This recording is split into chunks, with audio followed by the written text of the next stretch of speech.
បងប្អូនអ្នកខ្លះដែលធុញពេលដែលជួល app ម្ដងវា load ពាណិជ្ជកម្មចេញមកញ៉ៃញ៉ៃដូចខ្ញុំអញ្ចឹងណាព្រោះខ្ញុំចូលមកកាមេរ៉ានេះគឺ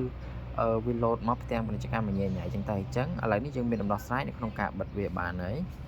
សួស្តីបងប្អូនទាំងអស់គ្នាហ្នឹងហើយអញ្ចឹងយើងជួបគ្នាជាថ្មីម្ដងទៀតជាមួយនឹងវីដេអូថ្មី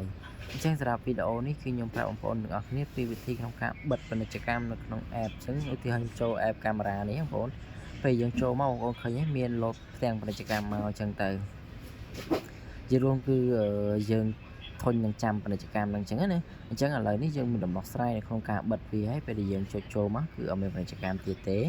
ដែលយើងបិទអត់ឲ្យ ad ហ្នឹងវា load ចូលក្នុងផ្ទាំងពាណិជ្ជកម្មហ្នឹងទៀតអូខេអញ្ចឹងដើម្បីអាចធ្វើបានបងប្អូនចូលមកកាន់ setting ទូរស័ព្ទរបស់បងប្អូនមកតោះមកបងប្អូនអានេះសម្រាប់ទូរស័ព្ទដៃ Oppo បងប្អូនយើងចូលមក setting ហើយបងប្អូនយកកន្លែងនេះ connection and sharing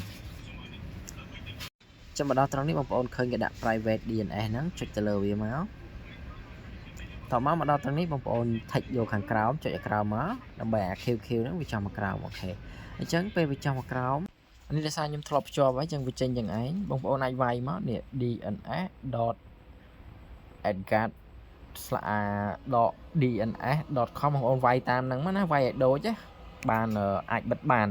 អូខេឥឡូវខ្ញុំវាយឲ្យបងប្អូនខ្ញុំវាយបញ្ជាក់បងប្អូនទាំងអស់គ្នា DNS តមក .edgard ហ